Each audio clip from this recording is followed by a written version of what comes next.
കേരളത്തിലെ ആണുങ്ങളുടെ ഏറ്റവും പുതിയ ഡേറ്റിംഗ് സ്ട്രാറ്റജി എന്താണ്? ഞാനിത് ചുമ്മാ ചാറ്റ് ജിപിടിയോട് ചോദിച്ചപ്പോൾ ചാറ്റ് ജിപിടി പറയുന്നത് ഡേറ്റിംഗ് ആപ്പിൽ പെൺപിള്ളേരുടെ ഇൻബോക്സിൽ ചെന്ന് എന്തൊക്കെയുണ്ട് എന്ന് ചോദിക്കുന്നതാണ് ഏറ്റവും നല്ല ഫ്ലേർട്ടിംഗ് എന്നും ഡേറ്റിംഗ് സ്ട്രാറ്റജി എന്നും കരുതുന്നവരാണ് മലയാളി ആണുങ്ങൾ ഈ 2025 എന്ന് വല്ലാത്ത ഇൻസൾട്ടായി പോയി. പിന്നെ നിരനിരയായി റിപ്ലൈ കിട്ടാതെ കിടക്കുന്ന hi, hello, hey, hi dear മെസ്സേജുകളെ കുറിച്ചും പറയുന്നുണ്ട്. ഇതൊക്കെ കൊണ്ട് പെണ്ണുങ്ങളെ ഇംപ്രസ് ചെയ്യാൻ പറ്റുമോ? 2025 മാറ്റിപ്പിടിക്കേണ്ടതല്ലേ? അപ്പോൾ ഇതിന് എന്താണ് ചെയ്യേണ്ടത്? നമുക്ക് വിദഗ്ധരുടെ അഭിപ്രായങ്ങൾ തന്നെ നോക്കിക്കളയാം. അതിനു മുമ്പ് ചില കാര്യങ്ങൾ പറയാനുണ്ട്. ഡേറ്റിംഗിന്റെ കാര്യത്തിൽ, അഥവാ നമ്മുടെ രീതിയിൽ പറഞ്ഞാൽ ഒരു പെണ്ണിനെ എങ്ങനെ ഇംപ്രസ് ചെയ്യാം എന്ന കാര്യത്തിൽ ആണുങ്ങൾക്ക് ഏറ്റവും കൂടുതൽ കൺഫ്യൂഷൻ ഉള്ള ഒരു കാലഘട്ടമാണിത്. ഗുഡ് ബോയ് ആവണോ അതോ ബാഡ് ബോയ് ആകണോ? മസിൽ പിടിച്ച് നിൽക്കണോ അതോ തമാശ പറഞ്ഞ് ചിരിപ്പിക്കണോ? ചിരിച്ച് കളിച്ച് ജോളിയായി നടക്കണോ അതോ ആൽഫാമയിലായി ചിരിക്കാതെ മുഖം വീർപ്പിച്ച് നടക്കണോ? നന്നായി പഠിച്ച് നല്ല ഇന്റലിജന്റ് ആണെന്ന് കാണിക്കണോ അതോ ഉഴപ്പനാണെന്ന് കാണിക്കണോ? ആകെ കൺഫ്യൂഷനോട് കൺഫ്യൂഷൻ. കാരണം ഇപ്പോൾ സോഷ്യൽ മീഡിയയിലൂടെയൊക്കെ ഡേറ്റിംഗ് ഉപദേശം കൊടുക്കാൻ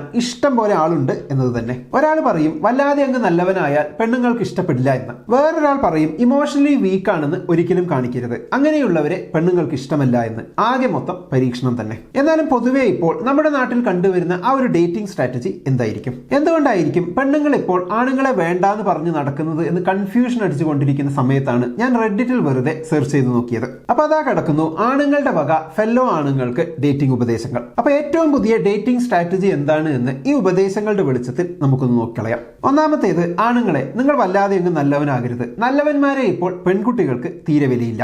നല്ലത് ചെയ്താൽ നല്ലത് കിട്ടുമെന്ന് പറയുന്നതൊക്കെ വെറുതെയാണ്. അടുത്തത്, നിങ്ങൾക്ക് കൊള്ളാമെന്ന് തോന്നിയ ആരെ കണ്ടാലും ചാടിക്കയറി ഇഷ്ടം പറയുക. ഫിയർ ഓഫ് റിജക്ഷൻ ആണ് ഏറ്റവും വലിയ വില്ലൻ. പറ്റുന്ന അത്രയും പെണ്ണുങ്ങളെ അപ്രോച്ച് ചെയ്യുക. അപ്പോൾ ആ പേടി അങ്ങ് മാറിക്കിട്ടും. ഇത് നല്ലൊരു സ്ട്രാറ്റജി അല്ലേ ഗൈസ്? ഇനി അടുത്തത് നോക്കാം. നിങ്ങൾ ഡെസ്പറേറ്റ് ആണെങ്കിലും ഡെസ്പറേറ്റ് ആണെന്ന് കാണിക്കരുത്. മസിൽ പിടിച്ച് നിൽക്കണം. നിങ്ങൾ വീക്കാണ്, ഡെസ്പറേറ്റ് ആണ് എന്ന് തോന്നിയാൽ ആ നിമിഷം പെണ്ണുങ്ങൾ കടന്നു കളയും. അടുത്ത ഉപദേശം, ഇമോഷണലി അൺഅവൈലബിൾ ആയ ആണുങ്ങളെയാണ് പെണ്ണുങ്ങൾക്ക് ഇഷ്ടം എന്നതാണ്. അതായത് അവർ മെസ്സേജ് അയച്ചാൽ 2 ദിവസം കഴിഞ്ഞ് റിപ്ലൈ ചെയ്യാവൂ എന്ന്. നീ എനിക്ക് അത്ര ഇമ്പോർട്ടന്റ് ഒന്നുമല്ല എന്നൊക്കെ കാണിക്കാനാണ് ഈ ഡിലേ. ഇമോഷണലി അൺഅവൈലബിൾ ആയാൽ പെണ്ണുങ്ങളെ ഇംപ്രസ് ചെയ്യാം എന്നതാണ് പൊതുവെ ഇത്തരം ഉപദേശകരുടെ ഒരു സ്ഥിരം ചിന്ത. എന്നാൽ പെണ്ണുങ്ങളോട് ചോദിച്ചാൽ ഇമോഷണലി അവൈലബിൾ ആയിരിക്കണം എന്നും പറയുന്നത് കേൾക്കാം. അപ്പോൾ ആ ഉപദേശം പ്രാവർത്തികമാക്കാൻ നോക്കുന്നതിന് മുമ്പ് ശരിക്കും ഒന്ന് ആലോചിക്കുന്നത് നല്ലതാണ്. അടുത്ത ഇമ്പോർട്ടന്റ് ഉപദേശം, ജിം ബോഡി വിത്ത് കട്ടത്താടിയാണ്. പെണ്ണൊന്നും സെറ്റ് ആകുന്നില്ലെങ്കിൽ ഓടിപ്പോയി ജിമ്മിൽ ജോയിൻ ചെയ്യുക. പെണ്ണുങ്ങൾ പുറകെ വരും. കട്ടത്താടി കൂടിയാണെങ്കിൽ പറയുകയും വേണ്ട.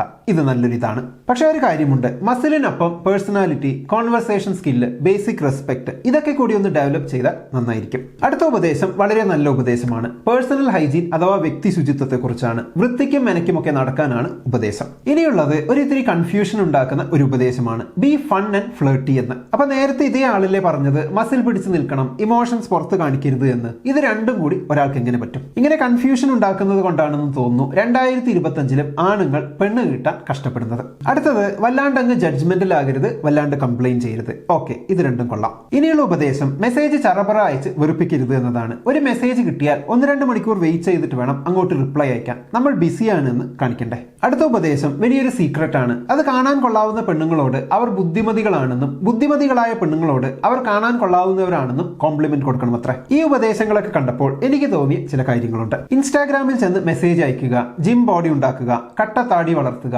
റഫ് ആൻഡ് ടഫ് എക്സ്റ്റീരിയർ ഉണ്ടാക്കിയെടുക്കുക, ഇമോഷണലി അൺഅവൈലബിൾ ആവുക, പിന്നെ ഫാഷൻ ഫോളോ ചെയ്യുക, അത്യാവശ്യം വൃത്തിക്കും മെനയ്ക്കും നടക്കുക തുടങ്ങിയ വേണ്ടതും വേണ്ടാത്തതുമായ സൂപ്പർഫിഷ്യൽ കാര്യങ്ങളിൽ വളരെ ശ്രദ്ധ കൊടുത്താണ് ഇപ്പോഴും നമ്മുടെ ആണുങ്ങളുടെ ഡേറ്റിംഗ് സ്ട്രാറ്റജി മുന്നോട്ട് പോകുന്നത്. പേഴ്സണാലിറ്റിയുടെ പാർട്ട് കാര്യമായിട്ട് തന്നെ ഇഗ്നോർ ചെയ്തിരിക്കുകയാണ്. അതെന്താ, നല്ല പേഴ്സണാലിറ്റിയുള്ള ആണുങ്ങളെ പെണ്ണുങ്ങൾക്ക് ഇഷ്ടമല്ലേ? അപ്പൊ എന്റെ ചോദ്യം പെണ്ണുങ്ങളോടാണ്. ഈ പറഞ്ഞ ഡേറ്റിംഗ് സ്ട്രാറ്റജിയെ കുറിച്ച് എന്താണ് നിങ്ങളുടെ അഭിപ്രായം? കമന്റ് ബോക്സിൽ എഴുതുമല്ലോ. നമുക്ക് അടുത്ത വീഡിയോയിൽ വീണ്ടും കാണാം. ബൈ.